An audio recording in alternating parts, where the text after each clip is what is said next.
कहानी की शुरुआत में हमें एक छोटे से गांव को दिखाया जाता है। इस गांव की सबसे बड़ी प्रॉब्लम ये थी कि यहाँ पर आए दिन ड्रैगन्स का हमला हुआ करता था। इसीलिए यहाँ के जो लोग थे वो भी इन ड्रैगन्स से लड़ने के लिए तैयार रहते थे। वैसे ये ड्रैगन इन्हें मारने के लिए नहीं बल्कि इनका खाना चुराने के लिए आया करते थे। इस गाँव के जो मुखिया है उनका नाम है स्टोक। उन्होंने एक टीम बना करके तैयार किया है जो ड्रैगन से लड़ करके उन्हें भगाने का काम करते हैं। इन टीमों में कुछ बच्चे भी हैं जो ड्रैगन से लड़ने में काफी माहिर हैं। इन्हीं बच्चों को देख करके हमारा जो हीरो है हिकअप वो भी ड्रैगन से लड़ने के लिए व्याकुल रहता था। लेकिन ये लोग उसे लड़ाई के लिए नहीं भेजते हैं बल्कि उससे तीर और तलवार बनवाते हैं। इन्हीं लोगों के बीच में एस्ट्रिड नाम करके एक लड़की भी रहती है जो ड्रैगन से लड़ने में काफी माहिर है। हिकअप उसे पसंद करता है लेकिन उसने ये बात आज तक उसे बताई नहीं। एस्ट्रिड और उसकी ग्रुप को देख करके हिकअप भी यही चाहता है कि वो भी ड्रैगन से लड़े। ड्रैगन से लड़ने के लिए हिकअप ने एक खास प्रकार का यंत्र भी बना करके तैयार किया है, लेकिन वो अपने यंत्र का इस्तेमाल नहीं कर पा रहा है क्योंकि उसे लड़ने के लिए भेजा नहीं जा रहा है। खैर इधर जो ड्रैगन थे वो तबाही मचा रहे थे, लोगों के घरों को जला रहे थे। इन सभी ड्रैगन्स में एक सबसे खतरनाक ड्रैगन है जिसका नाम है नाइट फ्यूरी। वो अंधेरे में रहता है और वहीं से हमला करता है। भले ही वो अंधेरे में रह करके हमला करे लेकिन उसका निशाना हमेशा सटीक रहता है। उस ड्रैगन का नाम है नाइट फ्यूरी और आज तक उस ड्रैगन को किसी ने नहीं देखा। अगर नाइट फ्यूरी को कोई मारता है तो वो सबसे बड़ा योद्धा कहलाएगा। जब हिकअप को मालूम चलता है कि नाइट फ्यूरी आ चुका है तब उसे जैसे ही मौका मिलता है तो वो अपने यंत्र को लेकर के बाहर चला जाता है उसे मारने के लिए। आसमान की तरफ देख करके अंधेरे में वो अपने यंत्र को चला देता है। उसका मानना ये था कि उसने सही निशाना लगा करके नाइट फ्यूरी को जख्मी कर दिया है। खैर तभी हिकअप के पास एक ड्रैगन आ जाता है जो उसके पीछे पड़ जाता है। वो एक फायर ड्रैगन था, बार बार हिकअप पे आग उगल रहा था। वो जैसे ही हिकअप पर हमला करने वाला था तो उसी वक्त यहाँ पर गांव के मुखिया यानी कि स्टोक आ जाता है जो उस ड्रैगन से लड़ते हैं और उसके छक्के छुड़ा देते हैं। इसके बाद सभी ड्रैगन दुम दबा करके यहाँ से भाग जाते हैं, लेकिन इन ड्रैगन्स ने काफी तबाही मचा दिया था इसलिए स्टोक काफी गुस्सा था। वो सारा गुस्सा हिकअप पे निकालने लगता है। वो उससे कहता है कि आखिर तुम्हें बाहर कौन आने दिया। वैसे यहाँ मैं आपको बता दूं कि हिकअप उन्हीं का बेटा है, मतलब कि इस गांव का जो मुखिया है हिकअप उन्हीं का बेटा है। इसलिए यहाँ पर जब भी ड्रैगन हमला करते हैं तो उसे लड़ने के लिए कभी भी बाहर नहीं आने दिया जाता क्योंकि वो मुखिया का बेटा है और कोई उनके खिलाफ भी नहीं जा सकता। लेकिन हिकअप इन ड्रैगन से लड़ना चाहता है, वो दिखाना चाहता है कि वो भी एक योद्धा बन सकता है। इसके बाद जो गोबर था वो हिकअप को ले जा करके अंदर बंद कर देता है ताकि वो दोबारा बाहर ना आ पाए। बिना दरवाजा बंद करे वो यहाँ से चले जाते हैं और फिर हिकअप को जैसे मौका मिलता है तो वो भी यहाँ से निकल लेता है। इधर जो स्टोक था वो दरबार में मौजूद सभी लोगों से कहता है कि ये जो ड्रैगन है ये आए दिन हमें परेशान कर रहे हैं और हमारे भोजन को खा जा रहे हैं, इसलिए हमें इन ड्रैगन्स का खात्मा करना होगा वरना आने वाले समय में हमारे पास खाने के लिए कुछ भी नहीं बचेगा। अब मुखिया की बात सुन करके सभी लोग हाँ में हाँ बोलते हैं और फिर ये सभी लोग ड्रैगन्स को मारने का प्लान बना लेते हैं। यहाँ पर हमें गोथी नाम करके एक औरत को दिखाया जाता है जो कि मुखिया को सलाह देने का काम करती है। लोगों का मानना है कि उसके पास कुछ शक्तियां हैं जिससे उसे मालूम चल जाता है कि क्या करना सही होगा और क्या करना गलत होगा। मुखिया के कहने पर वो कहती हैं कि हाँ ये सही वक्त है, हमें ड्रैगन्स को खत्म कर देना चाहिए। गोथी की बात मान करके स्टोक अपने सभी आदमियों को लेकर के ड्रैगन्स के घोंसले की खोज में निकलने वाला था। इनका मकसद था ड्रैगन्स के घोंसले को खोजना और उसे नष्ट कर देना। लेकिन यहाँ से जाने से पहले वो जा करके गोबर से मिलता है जो कि मैंने आपको पहले बताया कि वो एक ट्रेनर है। उससे मिल करके स्टोक उससे कहते हैं कि मैं चाहता हूँ कि तुम मेरे बेटे को ट्रेनिंग दो ताकि वो भी ड्रैगन्स का शिकार कर सके। आने वाले समय में मैं चाहता हूँ कि मेरी जगह पर मेरा बेटा मुखिया बने। मैं कुछ दिनों के लिए बाहर जा रहा हूँ लेकिन इन दिनों में तुम्हें अच्छे से उसे ट्रेनिंग देनी होगी ताकि वो एक अच्छा शिकारी बन सके। इसके बाद सीन शिफ्ट होता है और हम हिकअप को देखते हैं जो कि घूमते हुए जंगल की तरफ गया था। जंगल के बीच में उसे एक बहुत ही अजीब तरह से टूटा हुआ पेड़ दिखाई देता है। जब वो थोड़ा सा और आगे जा करके देखता है तब उसे एक ऐसी चीज दिखाई देती है जिसको देख करके वो काफी हैरान रह जाता है। दरअसल उसे वही ड्रैगन दिखाई देता है जो कि काफी फेमस था। मैं बात कर रहा हूँ नाइट फ्यूरी की, जिस पर हिकअप ने रात के समय में हमला भी किया था। उसे मारने का हिकअप के पास काफी अच्छा मौका था। वो कोशिश भी करता है लेकिन वो मार नहीं पाता। जब वो उसकी आंखों में देखता है तो उसका भी दिल पिघल जाता है। वो उसे मारता नहीं नहीं है बल्कि उसे आजाद कर देता है। आजाद होते ही ड्रैगोन्स उसकी तरफ भागता है और उसे देख करके चिल्लाता है, लेकिन उस पर हमला नहीं करता। वो उड़ करके यहाँ से जाने की कोशिश करता है लेकिन उड़ नहीं पाता, नीचे गिर जाता है। यहाँ हिकअप भी काफी डरा हुआ था, इसलिए वो दोबारा उसके पास नहीं जाता बल्कि घर चला जाता है। घर पहुँचते ही हमें पता चलता है कि उसके जो डैड हैं वो उसका काफी समय से इंतजार कर रहे थे। वो हिकअप को अपना कुल्हाड़ी देते हैं और उससे कहते हैं कि अब तुम्हें ड्रैगन्स का शिकार करना सीखना होगा। तुम कह रहे थे ना कि तुम ड्रैगन्स का शिकार करना चाहते हो, तो अब सही वक्त आ चुका है। लेकिन दिक्कत की बात ये थी कि अब हिकअप का मन बदल चुका था। हालांकि वो अपने पिताजी से कहता भी है कि मैं शिकारी नहीं बन सकता, मैं उस लायक नहीं हूँ। जिस पर उसके पिता कहते हैं कि क्या हो गया, कल तो तुम ड्रैगन्स का शिकार करने के लिए फड़फड़ा रहे थे। मैं कुछ नहीं जानता, मेरे वापस आने के बाद तुम्हें एक अच्छा ट्रेनर बन करके दिखाना होगा। बेटे से मुलाकात करने के बाद स्टोक अपने सफर पर निकल पड़ता है। अगले दिन सुबह में सारे बच्चों को अखाड़े के मैदान में ले जाकर के डाल दिया जाता है। वैसे यहाँ पर जितने भी बच्चे थे, इन सारे बच्चों को ड्रैगन्स का शिकार करना काफी अच्छे से आता है, लेकिन इनमें से जो हिकअप था वो तो यहाँ पर फिलहाल ट्रेनिंग के लिए आया है। गोबर इन लोगों से कहते हैं कि ये हमारी परंपरा है, इस अखाड़े के मैदान में तुम सबको खुद को साबित करना होगा। जो ड्रैगन्स पर काबू पाएगा वही अव्वल दर्जे का हत्यारा कहलाएगा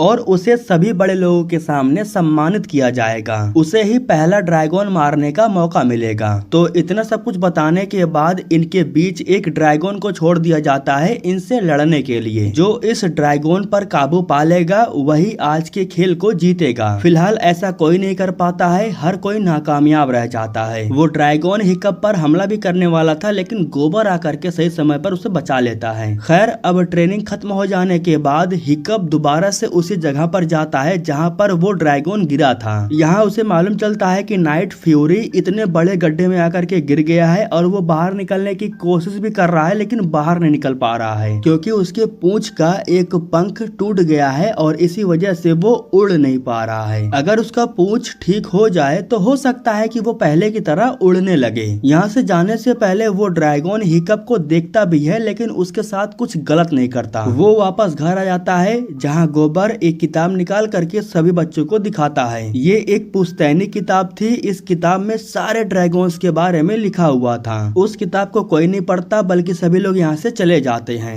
जब सभी लोग चले जाते हैं तो इसी का फायदा उठा करके हिकअप एस्ट्रिड से बात करने की कोशिश करता है। दरअसल वो ड्रैगन्स के बारे में उससे पूछ रहा था, लेकिन एस्ट्रिड कहती है कि तुम्हें उनके बारे में जान करके क्या करना है, तुम तो सरदार के बेटे हो, तुम्हें बैठे बैठे सब कुछ मिल जाता है, तुम्हें मेहनत भी नहीं करना पड़ता। इतना कहने के बाद वो यहाँ से चली जाती है। उसके जाने के बाद हिकअप किताब को चेक करके नाइट फ्यूरी के बारे में और भी कुछ जानने की कोशिश करता है ताकि वो नाइट फ्यूरी से दोस्ती कर सके। लेकिन उस ड्रैगन के बारे में किताब में कुछ भी नहीं लिखा हुआ था क्योंकि उस ड्रैगन के बारे में किसी को कुछ भी नहीं पता था। सीन शिफ्ट होता है और हमें स्टोक को दिखाया जाता है जो कि ड्रैगन्स के घोंसले को खोजते हुए समुद्र को पार करके एक सुनसान आइलैंड पर पहुंच जाते हैं। और जैसे ये लोग यहाँ पर पहुंचते हैं तो उसी वक्त ड्रैगन्स का हमला हो जाता है। जैसे ही ड्रैगन्स का हमला होता है तो उसी वक्त सीन शिफ्ट हो जाता है। हमें नहीं दिखाया जाता है कि आखिर में उन लोगों के साथ क्या हुआ, बल्कि इधर अखाड़े के मैदान में हम बच्चों को देखते हैं जो कि दूसरे दिन किसी दूसरे ड्रैगन से ट्रेनिंग ले रहे थे।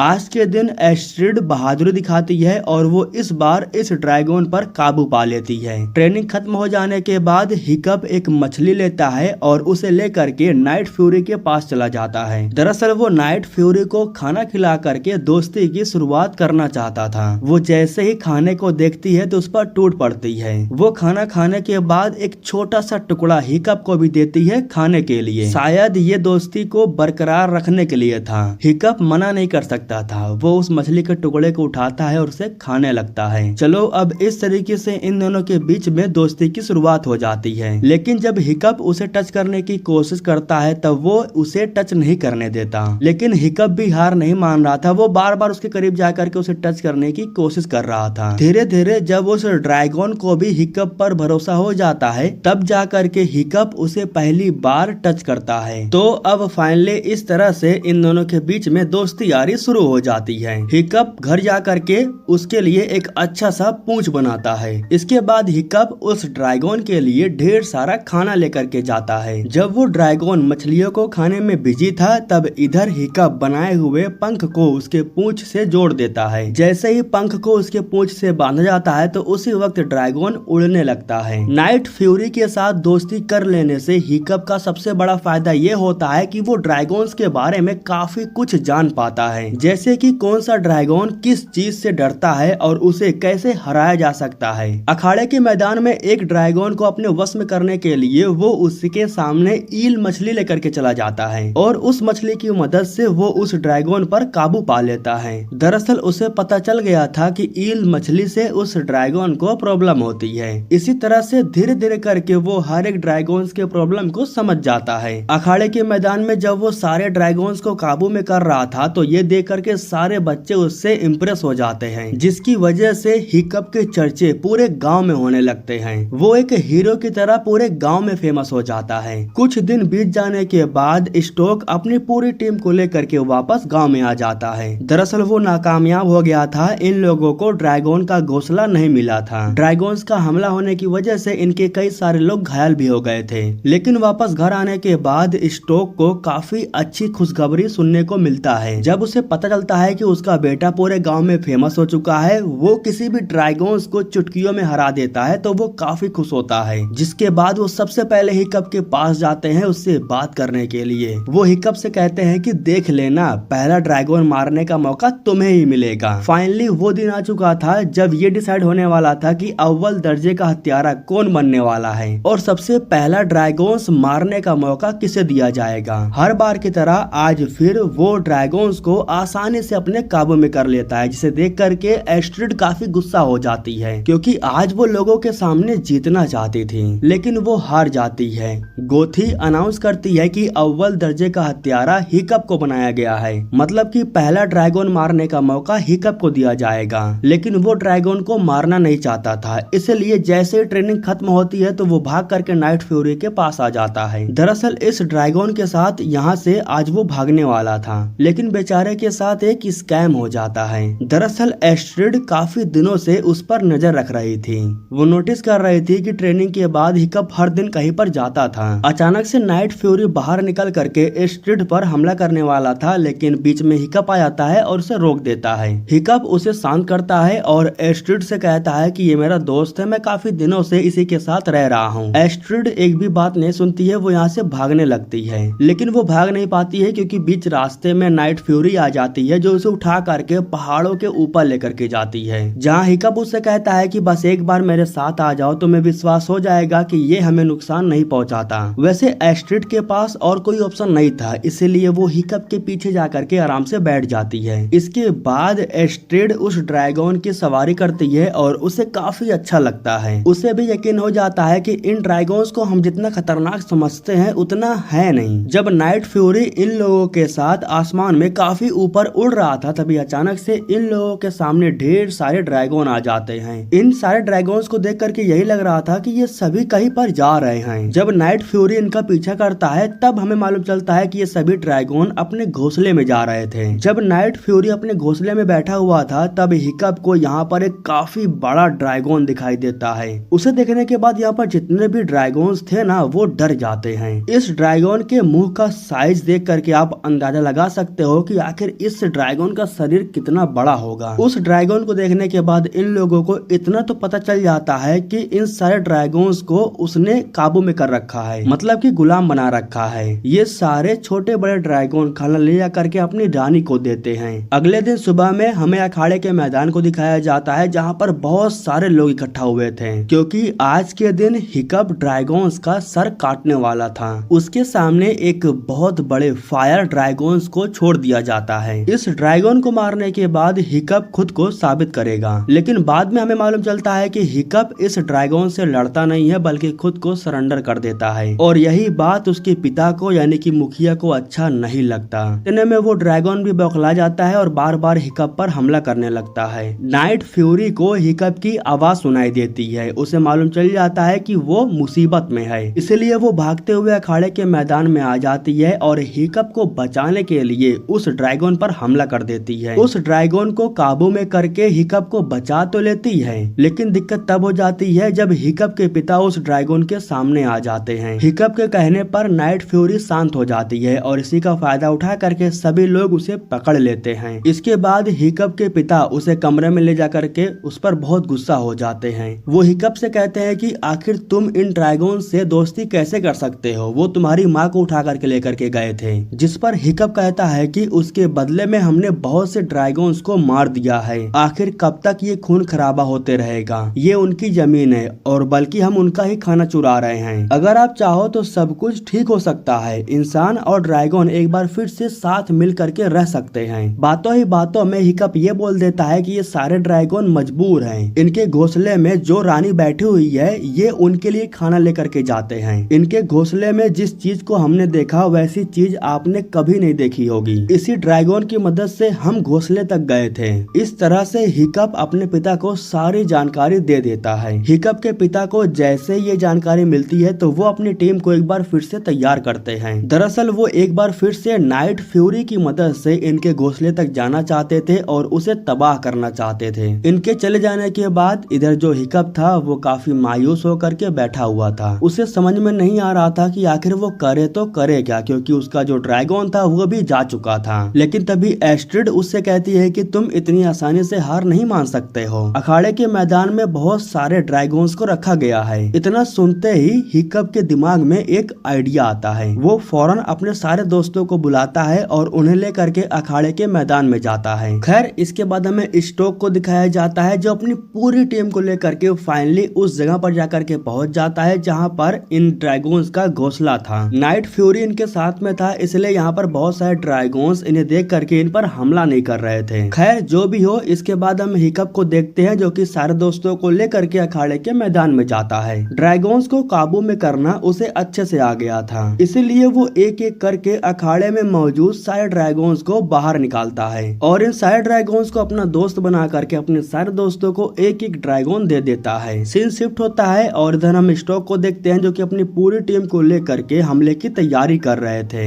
जैसे ही तैयारी पूरी होती है तो ये लोग घोंसले पर हमला करना शुरू कर देते हैं। सभी ड्रैगन अपनी जान बचाने के लिए घोंसले से बाहर आ जाते हैं और ये इंसान से लड़ते नहीं है बल्कि उड़ करके यहाँ से चले जाते हैं। इनसे लड़ने वाला जो ड्रैगन था वो तो बाद में जाग जाता है। मैं उस ड्रैगन की बात कर रहा हूँ जो इनकी रानी थी। वो जैसे ही घोंसले को तोड़ करके बाहर आती है तो इतने बड़े ड्रैगन को देख करके ये सभी लोग काफी डर जाते हैं। वो अकेले ही इनके सारे नाव को जला करके राख कर देती है। ठीक उसी वक्त उस ड्रैगन पर हमला होता है। दरअसल हिकअप अपने सारे दोस्तों के साथ ड्रैगन पर सवार होकर के यहाँ पर आ चुका था। हिकअप के जो दोस्त थे वो बड़े बड़े ड्रैगन पर चारों तरफ से हमला कर रहे थे। इसी का फायदा उठा करके हिकअप नाइट फ्यूरी के पास जाता है उसे आजाद करने के लिए, लेकिन जंजीरों से वो जकड़ा हुआ था, हिकअप उसे छुड़ा नहीं पाता। ठीक उसी वक्त वो जो बड़ा बड़ा ड्रैगन था ना वो इन पर हमला करता है, जिसकी वजह से हिकअप और उसका ड्रैगन दोनों पानी में डूब जाते हैं। नाइट फ्यूरी को बचाने के लिए हिकअप नीचे जाता है, लेकिन तभी उसके डैड आ जाते हैं जो उसे पीछे से खींच लेते हैं। बेटे को बाहर लाने के बाद वो दोबारा से पानी के अंदर जाते हैं और इस बार वो नाइट फ्यूरी को बचाने के लिए गए थे। मतलब कि अब उन्होंने भी ड्रैगन्स को स्वीकार कर लिया था।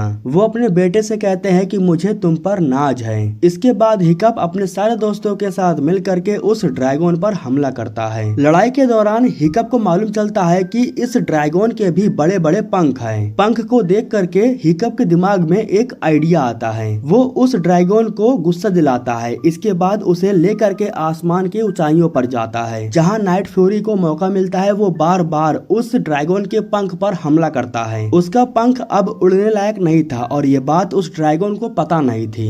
नाइट फ्यूरी उसे गुस्सा दिलाता है और उसे लेकर के ज्वालामुखी की तरफ जाता है। वो ड्रैगन भी काफी गुस्से में था और नाइट फ्यूरी के पीछे ही पड़ा था। मौका मिलते ही नाइट फ्यूरी तो उड़ करके निकल जाता है, लेकिन ये ड्रैगन नहीं उड़ पाता। वो जाकर के ज्वालामुखी में गिर जाता है। वो जैसे ज्वालामुखी में जाकर के गिरता है तभी एक जोरदार धमाका होता है। इस दौरान नाइट फ्यूरी उस ड्रैगन के पूंछ से जख्मी हो जाता है। इस दौरान हिकअप का भी हाथ छूट जाता है। वो गलती से आग में जाकर के गिर जाता है। इस दौरान नाइट फ्यूरी उसकी जान बचाने के लिए वो भी आग में कूद जाता है। जब आग शांत होती है तब हमें मालूम चलता है कि नाइट फ्यूरी काफी जख्मी हो चुका है, उसका पूंछ भी जल चुका है। इन लोगों को लग रहा था कि हिकअप जल करके राख बन चुका है, लेकिन बाद में इन्हें मालूम चलता है कि नाइट फ्यूरी ने उसे अपने पंखों में छुपा लिया था। स्टोक जब चेक करता है तब उसे मालूम चलता है कि हिकअप अभी भी जीवित है, जिसके बाद स्टोक नाइट फ्यूरी को शुक्रिया कहता है। तो फाइनली इस इस तरीके से हिकअप की जान तो बच जाती है, लेकिन दिक्कत की बात ये थी कि अब उसका पैर नहीं रहा। इसके बाद जब हिकअप बाहर आता है तब उसे मालूम चलता है कि यहाँ का तो पूरा नजारा ही बदल चुका है। इंसान और ड्रैगन एक साथ मिल करके रहने लगे हैं, जो कि काफी अच्छी बात थी। इस बात से किसी को कोई तकलीफ नहीं थी, सभी लोग बहुत खुश थे। ड्रैगन्स के साथ मिल करके ये सभी लोग अपनी जिंदगी की एक नई शुरुआत करते हैं और इसी के साथ दोस्तों ये कहानी यहीं पर खत्म हो जाती है।